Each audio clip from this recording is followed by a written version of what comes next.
நீங்கள் செலுத்துகிற வாக்கு அவர்களின் எதிர்காலத்துக்கு சரியாக இருக்குமா? அவர்களுக்கு நல்ல கல்வியை கொடுக்குமா? நல்ல மருத்துவத்தை கொடுக்குமா?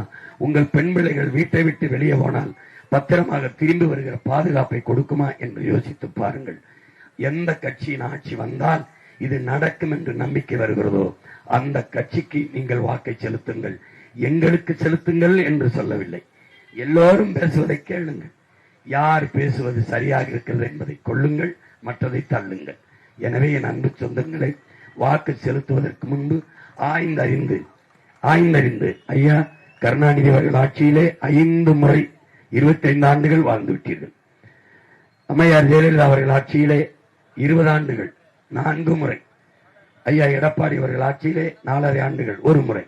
ஐயா ஸ்டாலின் அவர்கள் ஆட்சியிலே இப்போது மிக அருமையான வாழ்க்கையை வாழ்ந்து விட்டீர்கள். இப்போது வாழ்ந்து விட்டீர்கள். யாராவது மக்களில் ஒருவன் ஸ்டாலின் ஆட்சி தொடரட்டும், தமிழ்நாடு வெல்லட்டும் என்று சொல்கிறானா? இல்லை. அவர்களே ஸ்டாலின் ஆட்சி தொடரட்டும், நாடு சுடுகாடா போகட்டும்.